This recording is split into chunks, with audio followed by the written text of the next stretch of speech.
Hadouken! Hello, it's me again, back with another video. Right, so basically, the Nintendo 64 turned 30 this week. Happy birthday to you. Well, it turns 30 in Japan. It turned 30 in Japan this week. It didn't actually come out in Europe until later on in the year. But I just thought, you know what, let me do a video about my favorite, well, one of my favorite Nintendo consoles of all time. And then I was figuring, like, what shall I talk about? And then I thought, I like fighting games. Let's do that. I grew up in the golden age of fighting games, you know, back in the 90s, the early 2000s, the arcade era. Going to the arcade machines was the equivalent of jumping in a worldwide online lobby, do you know what I mean? You just get to the arcade cabinet, sit down, and then some random would sit next to you. It could be a kid who'd never played fighting games in their life. In that case, you could just prop them up, you could just mash the Shoryuken! Or it could be some fucking Street Fighter gremlin hobbit that lives in the arcade. Literally, you walk up to the arcade cabinet and they just pop up like this and with the arcade sticks and they're always on the game. I used to hate them guys, man. But the feeling of absolute superiority that you would get when you mashed up some random person who you'd never met before in public, unmatched maybe. However, the feeling of humiliation and absolute disrespect that you would feel if you were the person that got knocked out in front of everybody else, nah, it's nothing worse. And sometimes I'd actually have eye water building up in my eyes, you know, after like a crushing defeat. But you know what, it was character building. That's what it was character building. Fighting games taught you resilience. You'd lose the match, you'd get embarrassed a little bit, you'd go away, you'd learn a little bit, you'd come back, you'd take someone on and get revenge, and eventually you'd get better. There were no YouTube guides, there were no Discord servers, there were no tier lists, no top 10 combos that you need to learn before playing online. You learnt through trial and error. You learnt through determination. You learnt by getting knocked the fuck out. You got knocked the fuck out. It's true. In the 90s and early 2000s, fighting games was absolutely on top of its game. And you know, for a while, if you're a Nintendo owner, we were doing alright. We were eating well on the SNES. We had Mortal Kombat 1 and 2, Street Fighter, Super Street Fighter Championship Edition, Super Street Fighter Mega Deluxe Ultra Championship Edition. That last one didn't exist. But we were doing alright with the SNES, man. We had Clay Fighter, we had Pit Fighter, we had Turtles, Teenage Mutant Ninja Turtles, Tournament Fighters. That game was banging, mate. Killer Instinct, Battletoads, like, we were doing well. And then we got to the N64. See, there were actual real reasons why fighting games avoided the Nintendo 64 system. We know them all, but I'll just quickly tell you now. The N64 cartridges that the games came on, too much to manufacture them, too expensive. They were far more expensive than CDs, and they couldn't even hold as much data. Fighting games rely on massive amounts of animation. Like, they are inputting hundreds of frames. You've got voice samples, you've got music, special effects. That all takes up space. Space the Nintendo 64 did not have on the cartridges. And then there was the controller. Yeah. This controller is not the one for playing fighting games, you know. I mean, the D-pad's alright, but the button layout is atrocious. Street Fighter, which was the #1 fighting game at the time, was built around the 6-button layout. This N64 controller looked like, I don't know, it looked like the engineers at Nintendo were drunk, to be honest, when they made this. So yeah, I think because of those reasons and many, many more, during what is definitely the biggest period in fighting game history in video games, Nintendo missed almost everything. They did not get a look in. There was no Soul Calibur, no Tekken, no Marvel vs. Capcom, no Street Fighter Alpha series, no Darkstalkers, no King of Fighters, no Guilty Gear, nothing.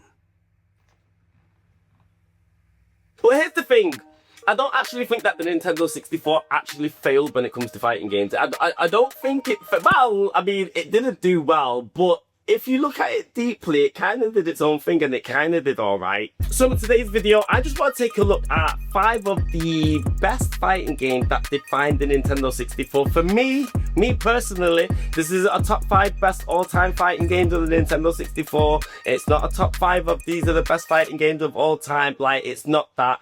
It's just games that I truly think were memorable, stood out, and really helped Nintendo round out their video game library. They may not have been the best fighting games of the 90s, they may not even be the most memorable, but some of them did go on to change the landscape of the fighting game genre forever.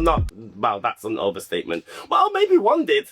Now, when people think about fighting games, 3D fighting games, particularly in the 90s, your head would automatically go to games like Tekken, Soul Calibur, Virtua Fighter, even Dead or Alive. Nintendo fans, what did we have? What did we get?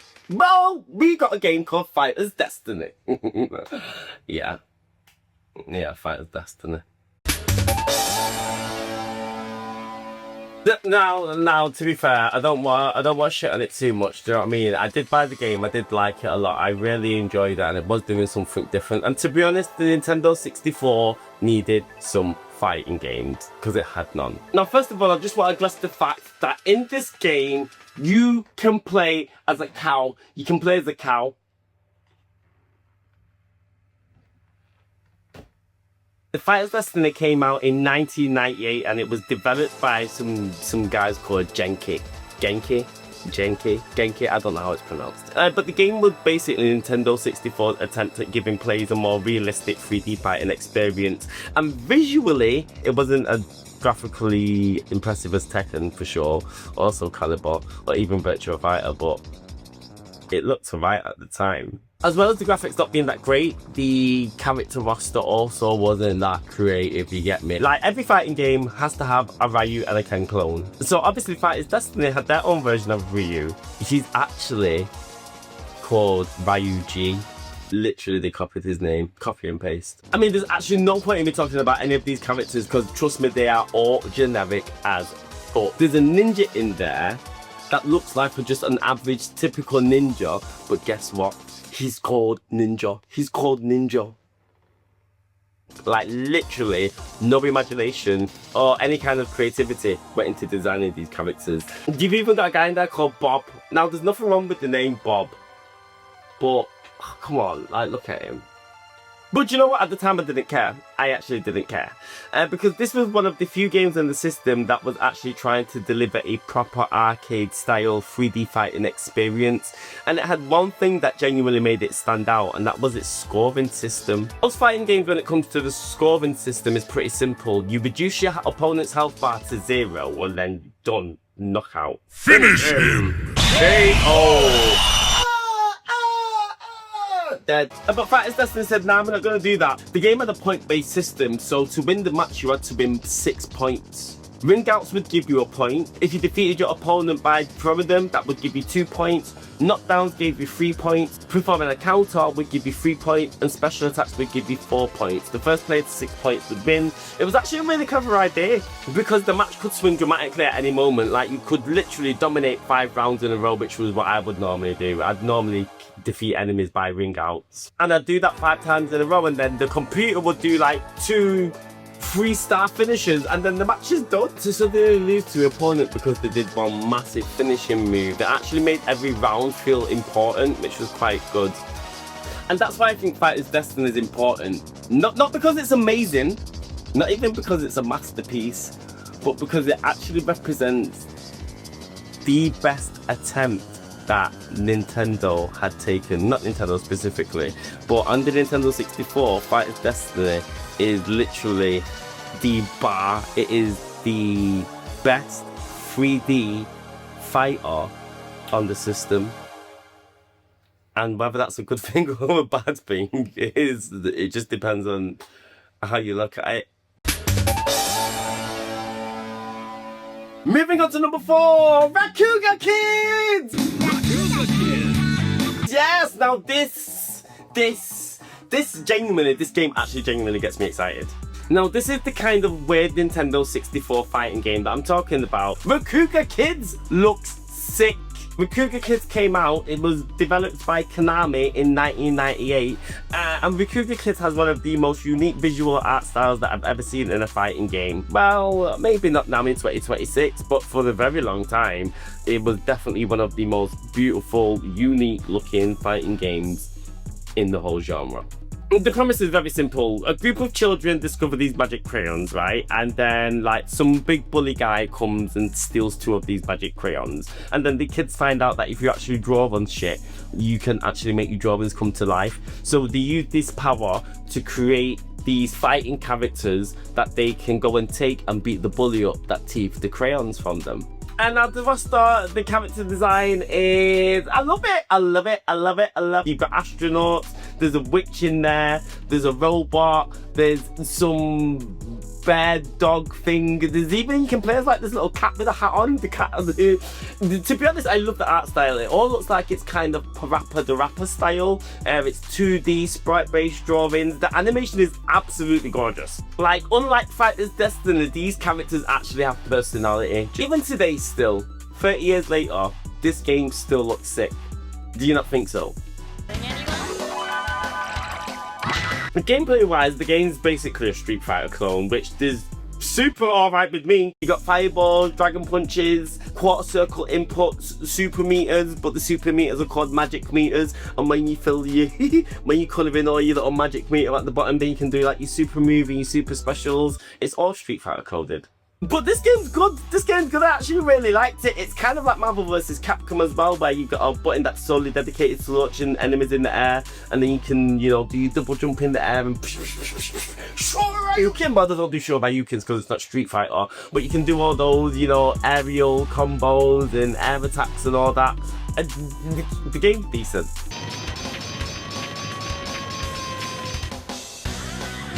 But don't get me wrong. The game's not actually that great. It doesn't have the depth of Street Fighter or Guilty Gear or King of Fighters, but it doesn't need to be. It's its own thing. Well, it's not. It's like a Street Fighter clone, but it's trying to do its own thing. But I don't remember Rakuga Kids for its in-depth gameplay. I remember it for its personality, for its character, for just how crazy it looked, for its uniqueness. And honestly, that's something that the Nintendo 64 library needed, because it wasn't getting Tekken, Street Fighter, Soul Calibur, Dead or Alive, King of Fighters, Guilty Gear, or any of the others. Like, Rakuga Kid, this definitely is not one of the best fighting games of the 90s, early 2000s, but it is definitely one of the most charming. Rakuga Kids. Moving on to our next game, number 3 on the list. From here on in, we are only getting into quality, mate. No disrespect to Rakuga Kids or Fighter's Destiny, but this game right here, this is where Nintendo 64 finally gets a seat at the grown-ups table. Yeah, like this. Because in 1996, Rare released Killer Instinct Gold. Yes, the home version of Killer Instinct 2. And honestly, this was the closest thing that Nintendo fans have got to having a true arcade fighting game on the Nintendo 64. Now, back in the day, it was all about whether a fighting game was arcade port perfect. You know, did it run as well on the home consoles as well as it did on the arcade? The answer was no, because arcade machine, the hardware was super powerful at the time. But this, Killer Instinct, we literally had arcade quality gaming in the palm of our hands, mate. Now, what made Killer Instinct different from Street Fighter? Because on the surface, to be honest, they look like the same game. They both have quarter circle motions, dragon punch inputs. I'm seeing fireballs, uppercuts, all the usual fighting games to do this, but the philosophy behind the two games couldn't be more different. Street Fighter is a game about pacing, control, reading your opponent. Killer Instinct? Nah, mate. Killer Instinct is about one thing and one thing only: violence.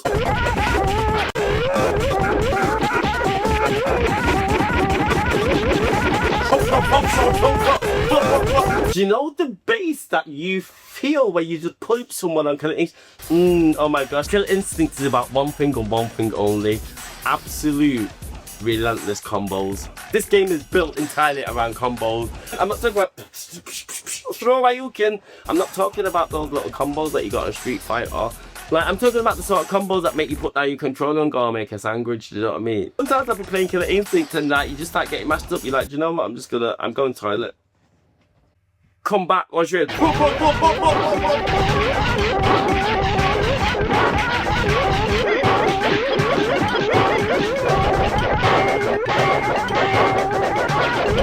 Rare I knew that infinity combos would be annoying, so they invented one of the best mechanics. Well, it's not one of the best mechanics, but I love this. I love the combo breaker system in Killer Instinct. Combo breaker! Combo breakers just give you some respite from the onslaught of punches and kicks that you're receiving. If you could interrupt an opponent's combo mid-string, if you correctly predicted what they were doing, then the game would just become this weird psychological battle. The attacker's trying to mix up the combos, the defender's trying to guess when to break it. I'm gonna be honest, it was a good fighting game, but for me the gameplay was only half of it. Like, Killer Instinct for me was all about the presentation, the visuals. When the first game came out on the SNES, it would absolutely push the system to its limits. And like I said, when it came to the N64, it also pushed that system to, well, not to its limits, but it utilized the power of the N64 and just came out, just came out swinging, mate. Everything about Killer Instinct was turned up to 11. The announcer, the music,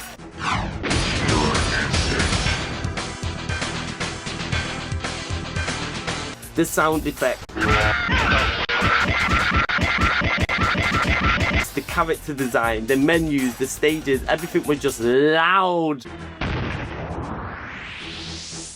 aggressive. I remember seeing that rare logo and then hearing the Killer Instinct music and that heavy metal. Everything was just bright in your face. It was just hench. The game's hench. The game feels hench. The thing about Killer Instinct as well is that, like I said, it wasn't just the game, it was actually one of the biggest pieces of marketing for the N64 at its time, which is another reason why I think the game is so great. When Nintendo was marketing the Nintendo 64, or back then as it was known, Ultra 64, and Nintendo needed something to compete with the growing popularity of Sony's PlayStation and Sega's arcade fighters and the Sega Saturn that was coming up.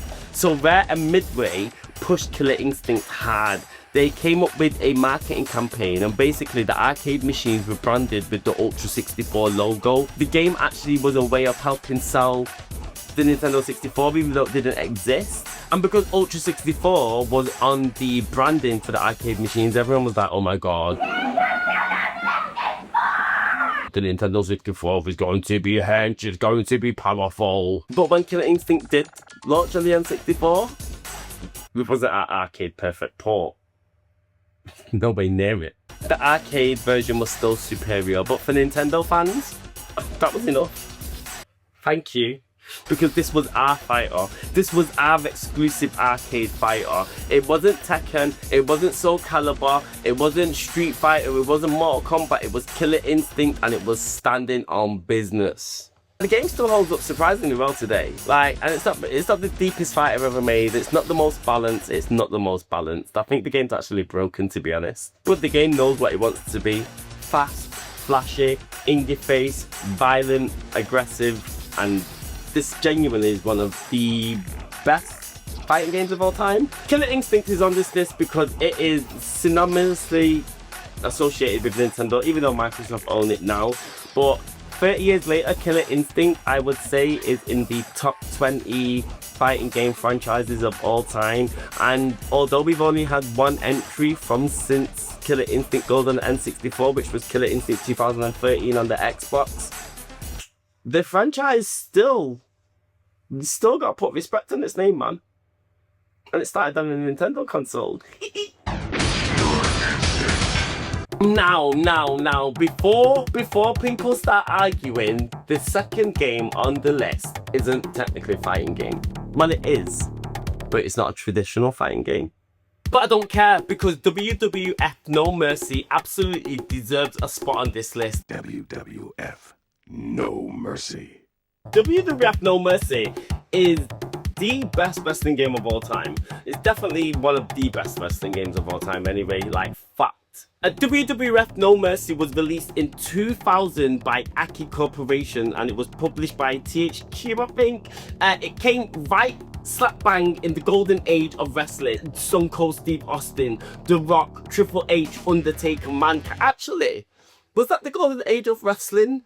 Or was it back in the day with Hulk Hogan and Papa Shango and what's that big what's the big fat sumo wrestler called? Oh, I forgot his name. Basically, in the early 2000s, everybody was watching wrestling. Naturally, it meant that obviously wrestling games were huge. Now at the time, there were two massive wrestling games that were vying for people's attention at the time, and it was WWF SmackDown on the PlayStation and WWF No Mercy on the Nintendo 64. And they actually couldn't have been more different. Like, SmackDown was all about speed. It was much more arcadey. It was much more fast-paced. You could be pulling off suplexes, but bam! You could be pulling off like pile drivers and all that like at the top of your hat. It was arcade action. It was button mashing. It was absolute chaos. But on the other side of the spectrum, then you had WWF No Mercy, which was totally different. WWF No Mercy was almost kind of like a simulation game. It made you work hard for those finishing moves. You actually had to wear down your opponents. It was actually quite realistic. And considering that I don't like simulation games, I'm very much more of a pick up and play arcadey person. I'm actually confused now. Well, I'm not confused. It's a testament to how great the gameplay was. I'm just shocked at how much I actually loved this game, WWF No Mercy. The game was slower. It was more methodical and it was more strategic. So like matches revolved around like grappling and positioning your character and stamina management. So in fact, instead of like throwing like punches non-stop, you had to weaken specific body parts. You had to like wear your opponent down, and then you could go for the big boom. Then you could go for the big finishes. And I think that's why people would consider it being one of the best wrestling games ever made. Pardon me. I love the fact that when No Mercy came out as well, because of the cartridges on the 64 and the limited memory capacity, and No Mercy actually had like voice work, it had like music, you could have stage show entrances, and it was quite fun. You could go backstage on the games. I remember you could walk up to like the crowd and you could get like stop signs and knock people out with them. Like, the game was fun. And don't even talk to me about 4-player. Playing this game in 4-player was absolutely insane. Like, it was a very fun wrestling game. You had like championship matches, ladder matches, steel cages, table matches. It had a really cool creative wrestler mode as well. But you know what? The reason why I've put WWF No Mercy so high up on this list isn't just because it's one of the best wrestling games ever made. It's because of what it actually achieved afterwards. WWF No Mercy didn't just influence wrestling games, it actually influenced fighting games as well. The game engine and the design philosophy for WWF No Mercy actually eventually evolved into what is one of my favourite fighting video game franchises of all time, Def Jam Vendetta and Def Jam Fight for New York. And if you've watched my channel for more than 5 minutes, you will know that I love these games, and it all came from WWF No Mercy on the N64. Y'all really think this cat can handle the dog? Let's get down to business. The developers took the grappling systems and the momentum mechanics and the close quarters combat and combined them with hip hop culture, music and street fighting, and they put them together and they ended up with Def Jam Fight for New York. Oh my gosh!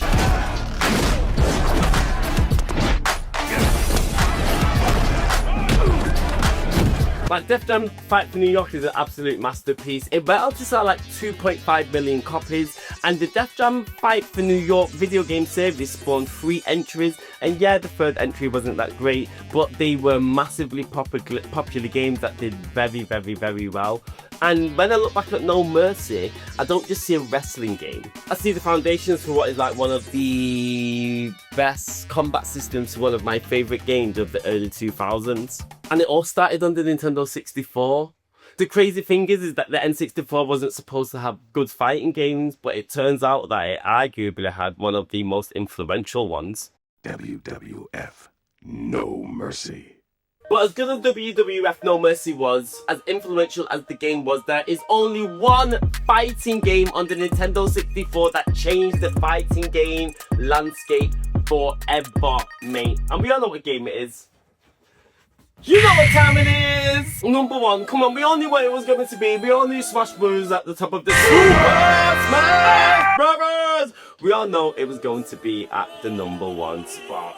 I'm coming for the number 1 spot! If you weren't alive in 1999, I need you to understand just how insane this game was. Today, everybody takes Super Smash Bros for granted, you know what I mean? Everybody knows that you can go and fight Mario versus Pikachu, Fox versus Kirby, you can get Cloud from Final Fantasy to knock Steve from Minecraft out. Okay, cool. But back in 1999, this had never happened. And do you know what? Do you know what? I didn't even ask for this.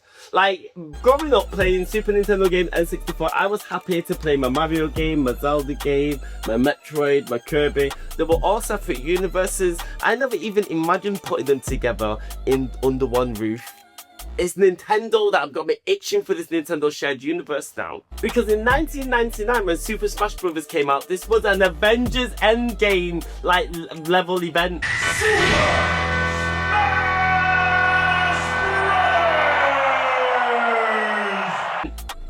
Like, this was the ultimate power! Like, nobody had ever done anything like this before. Like, crossovers weren't really a thing. I mean, obviously, there were crossover games before.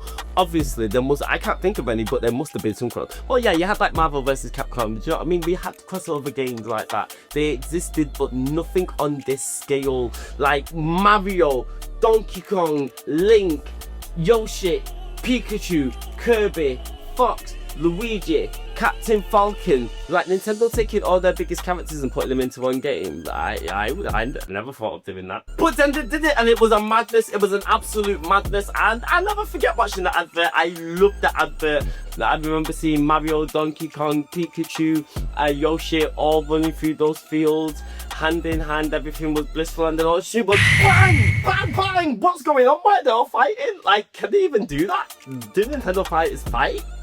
I didn't know Mario could punch like that. Like, it was just brand new. Slam Fest, only on Nintendo 64. And unlike every other game on this list, Super Smash Bros. Wasn't actually trying to compete with Tekken or Soul Calibur or Virtua Fighter. Like, Masahiro Sakurai looked at fighting games and asked the question that nobody else was really asking at that time. Masahiro Sakurai realised that video games needed to be more fun, because by this time, Street Fighter, Mortal Kombat, all these fighting games, they were some of the best entries in their whole entire series, but the amount of time that you had to put in to these games to understand the characters, like, it was off-putting for some people. Not for me. I was a Street Fighter done, me, do you know what I mean? I was alright at fighting games, but fighting games, the entry was getting higher. Spent 6 months learning how to master a character in Tekken, a year figuring out how to do all the moves in Street Fighter. You have to memorize 150 inputs to pull off a fatality in Mortal Kombat. Like, Smash Bros. Just stripped all of that away. It made it more simplified and said, here, have some fun. Masahiro Sakurai realised that fighting games needed to be fun for everybody and more simplified. Like, even the control scheme, if you think about it now, most fighting games now have a modern control system where it replicates the Smash Bros. Formula, where you press one direction input and a button and it will do a move. You press up and A, it will do a move, down and A, it does a different move. Like, all fighting game companies now, pretty much most of them, have adapted this kind of modern gameplay formula, which is what Smash Bros. Created 25 years ago. Remember when Super Smash Bros. Came out, it wasn't Tekken, it wasn't Street Fighter. When people looked at it and said it's not even a fighting game, people were like, you're a platform fight or can't really come into the world of Street Fighter or Mortal Kombat. And lo and behold, 25 years later, Super Smash Bros. Is one of the most influential fighting games of all time. It shows up consistently at EVO tournaments. I'm freaking out, dude. Shine. Oh, that's it! Well, not anymore, because Nintendo spat the dummy out when Sony PlayStation brought EVO, and Nintendo were like, we don't want our game at your establishment. But yeah, Super Smash Bros. Came out and everybody looked at it and said, this game's stupid. What kind of fighting game has no health bar? All fighting games have health bar, but yet Super Smash Bros. Is coming out with a percentage and numbers. What do you mean the higher your number is, the easier it is to kill you? What do you mean I've got to knock you off the stage to get a kill? What do you mean you can come back on stage after I knocked you off? Like, the game was crazy. It was brand new. Nobody knew what it was. It was weird, but it was fun. But Nintendo actually accidentally somehow created one of the most competitive fighting games going in 2026. Wombo combo! That ain't Falco. That ain't Falco.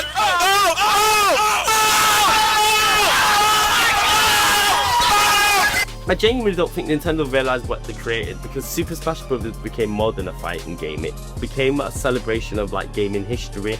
Like every single game got bigger, every single sequel there was more characters, more stages, more music, more fan service, until the game, like Super Smash Bros. Now is just a giant playable museum dedicated to video games, and it all started on the Nintendo 64. And the thing is that like it spawned so many copycats. Like since Super Smash Bros. Came out, you've had games like PlayStation's own PlayStation All-Stars featuring PlayStation first-party characters. You've had Multiverses, Brawlhalla, Nickelodeon Fighters. Like the list goes on. There are a ton of platform fighters. Like Nintendo created a whole genre. Fast forward to 2026, the Super Smash Bros. Franchise has sold over 77 million copies.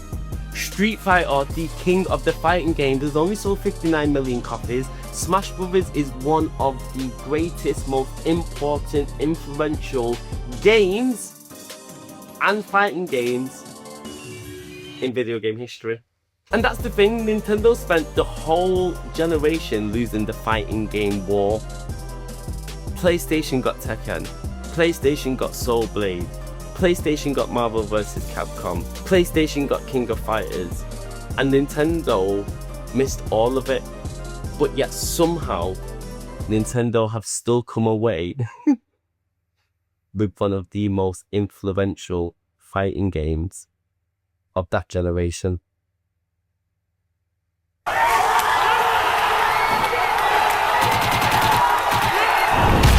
They've ended up creating the most important fighting game franchise of the last 25 years. And it wasn't by copying Street Fighter, it wasn't by copying Tekken, it wasn't by copying any of the other fighting games that were going on at that time. And honestly, that is the reason why Super Smash Bros. Is my #1 fighting game on the Nintendo 64.